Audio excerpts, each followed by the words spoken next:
আদ্য মধ্য কাব্যতীর্থ সব পাস, আদ্য মধ্য কাব্যতীর্থ সব পাস, মানে শুধু বাইরের আবরণ না, ভিতরটাও পর্যন্ত দেখে নিয়েছে। তিন থাই তিন বাঁকা, ভাবে রসে ধরা গৌরাঙ্গ তনু, বাহিরে গৌরাঙ্গ আর ভিতরে কানু। বাইরে রাধার আবরণ আর ভিতরে কৃষ্ণ লুকানো। আনন্দ বেশি লাগে তো হাতির সুরের দোলের চাইতে আমার গৌরের বাহুর যে দোলন তার সাথে তুলনা হয় না। ধীরে ধীরে ধীরে ধীরে ধীরে ধীরে উপরের দিকে বর্ণনা করছে।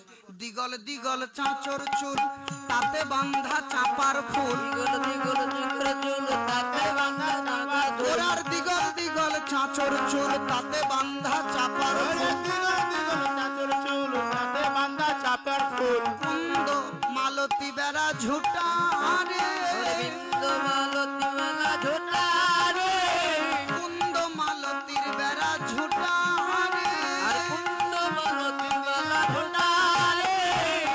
দিগল দিগল চাঁচর চুল মানে কোকড়ানো কোকড়ানো কেশ, তাতে ফুল দেওয়া আছে চাপা ফুল। এগুলো খালি শুনলে হবে না, ভাবনাটা করতে হবে। ছবি এই জায়গাতেই মনের মধ্যে ফুটবে।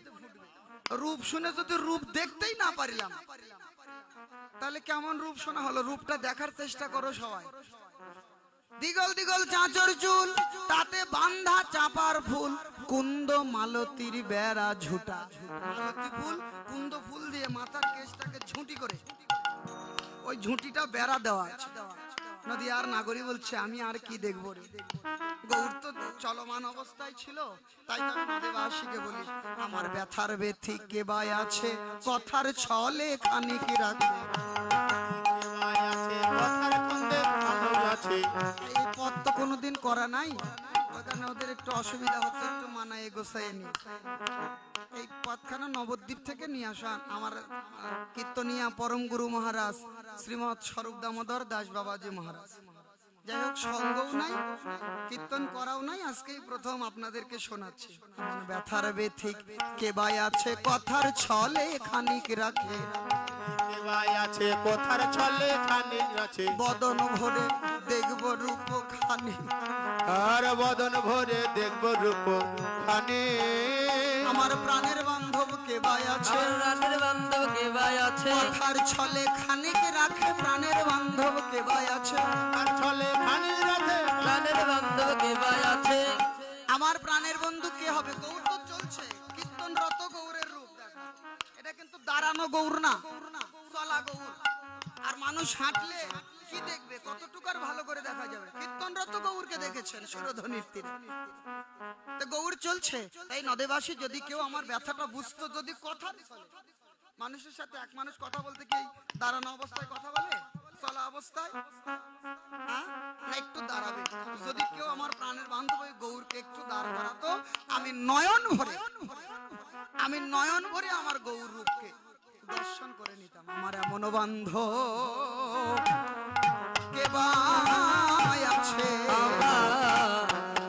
এমন বান্ধব আর কে বাই আছে, ওই গৌর বদন আমায় দেখা আইবে, এমন বান্ধব আর কে বাই আছে, ওই গৌর বদন দেখা আইবে, এমন বান্ধব কে বাই আছে। আমার প্রাণের বান্ধব হয়ে যদি কেউ প্রাণের গৌরকে একটু দাঁড় করাতো, আমি তাদের ওই চরণে দাসী হতাম, তাদের ওই চরণে আমি দাসী হতাম।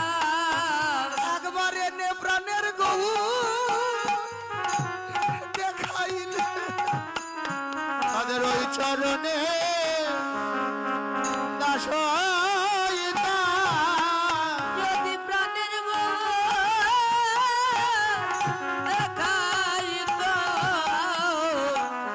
ওই চরণে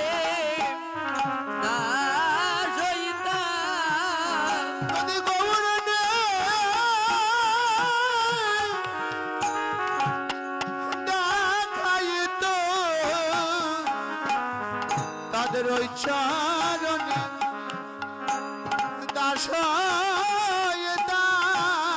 আমার প্রাণের বহু এনে দেখাত শুধু এ জন্মে নয়, জন্মের মতো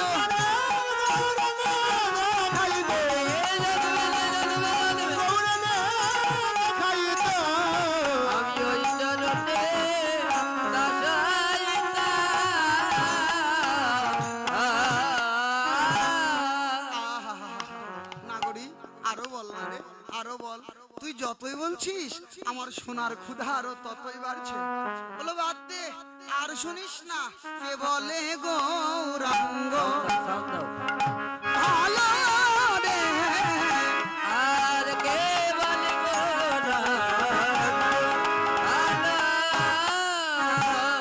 এই যে ভাব, মহাভাব, রাগ, অনুরাগ, যে যাকে ভালোবাসে সে তার প্রশংসাও করে, আবার সেই কিন্তু তার দেশের দুর্নাম করে।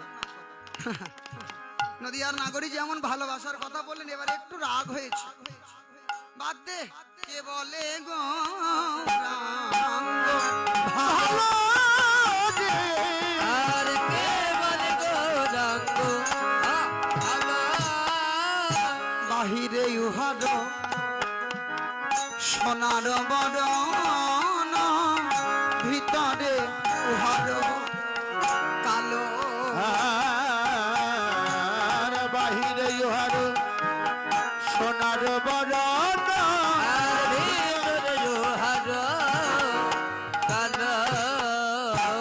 সে যে কালোই ছিল এবার সোনা হয়েছে, কালোই ছিল এবার সোনা হয়েছে।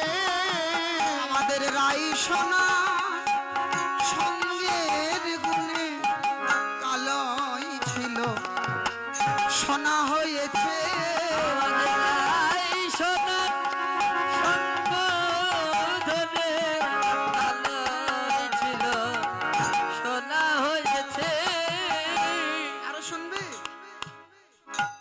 শুনবি, এই যে বাহিরের আবরণ এটা দেখিস না, মানুষের ভিতরটা দেখিস। বাহিরে উহার সরল সুন্দর, কেবল পটেরি আকারে, আর কেবল পটেরি আকারে। বাহিরে ইহার সরল সুন্দর,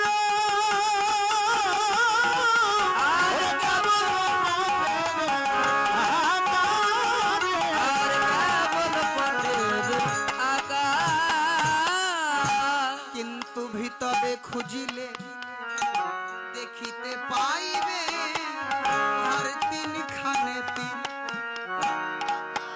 আর ভিতরে খুঁজলে দেখিতে পাইবে আর তিন কাঁদেতে বাঁকা। এটাই দর্শন, মানে এক দেখাতেই আদ্য মধ্য কাব্যতীর্থ সব পাস।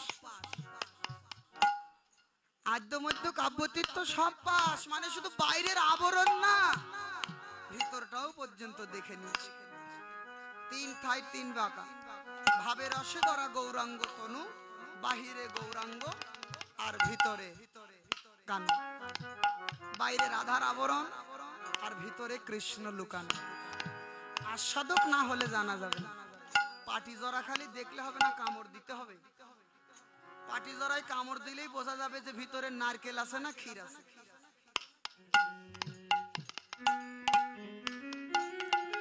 তার মানে নদিয়ার নাগরিক কামড় দিয়েছে পাটি জরায়, তাই তো বুঝতে পেরেছে ভিতরের তত্ত্বটা কি। বাহিরে উহার সরল সুন্দর,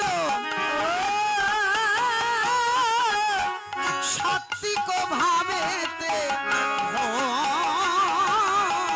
সাত্বিক ভাবেতে ভোর।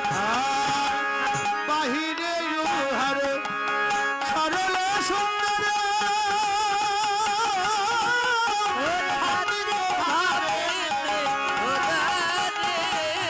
সাত্বিক ভাবেতে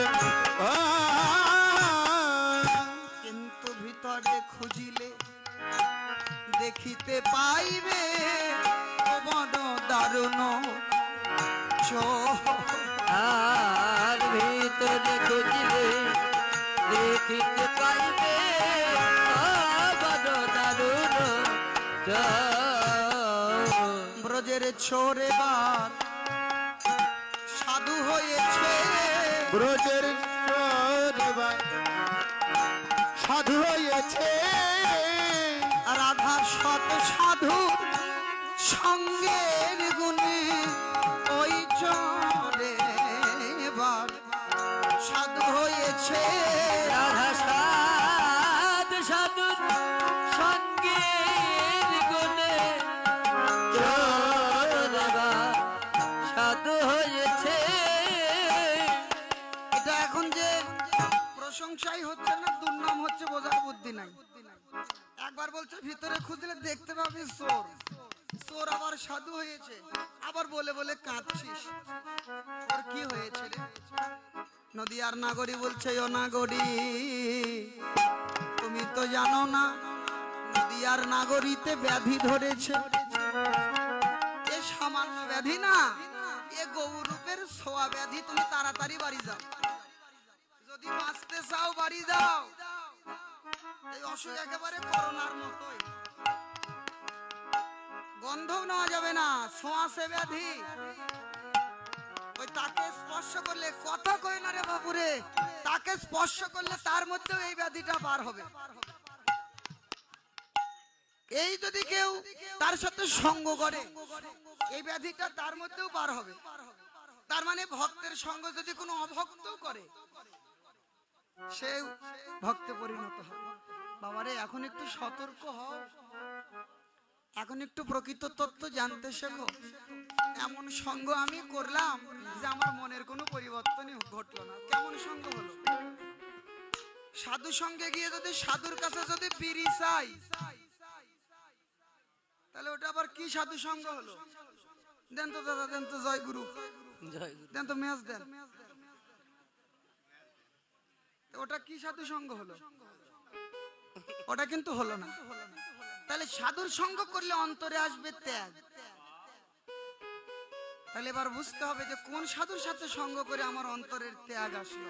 ত্যাগ না আসলে সেই সাধুর সঙ্গটা প্রকৃত সাধু সঙ্গ হলো না। এক সাধু যদি আর এক সাধুর কাছে যদি মায়াই চাই আর আজিজি চাই, তাহলে ওটা আবার কি সাধু সঙ্গ হলো? এই দিকটাই বিশেষ লক্ষ্য নজর নিজেদেরকে দিতে হবে। তাহলে এমন কারো সঙ্গ করতে হবে যার সঙ্গ করে আমার মনের সকল ময়লা দূরীভূত হবে, মনের ঘটবে পরিবর্তন। নদী আর নাগরীকে বলছে ছোঁয়াশে ব্যাধি। নাগরী বলছে, কি রে, আমার কি এই ব্যাধির কি নির্মূল করার কোনো উপায় নাই? বলছে, একটা উপায় আমি বলতে পারি। তোর ব্যাধি যদি ভালো করতে হয়, এমনও কোনো কবিরাজ আছে, এমনও কোনো ডাক্তার আছে, সে ওই বিষয়ে বিশেষজ্ঞ। যেমন কেউ নাক কান গলা বিশেষজ্ঞ, কেউ ক্যান্সার বিশেষজ্ঞ, কেউ কিডনি বিশেষজ্ঞ, কেউ হার্ট বিশেষজ্ঞ, তেমনি এই গৌরূপে নয়ন দিলে যদি কারো ব্যাধি হয়, এর বিশেষজ্ঞ ডাক্তার এক জায়গায় পাওয়া যাচ্ছে। ডাক্তার নয়, কবিরাজ। ওরা আবার একজনে নয়, 8 জনে এক জায়গায় চিকিৎসা করে।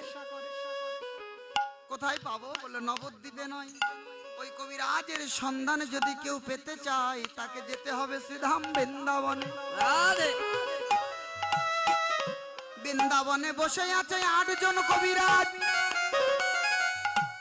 ভগবান কবিরাজ, নৃসিংহ কবিরাজ, কর্ণপুর কবিরাজ, রামচন্দ্র কবিরাজ, আরো কতই কবিরাজ। 8 জন।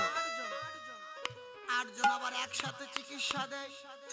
যদি কেউ এই চিকিৎসা নিতে পারে, তার ব্যাধি আর থাকে না। বৈষ্ণব মহাজন বলছে, নাগরী গো, আমার কাছে শোনো, তুমি যাত্রার কথা শোনো।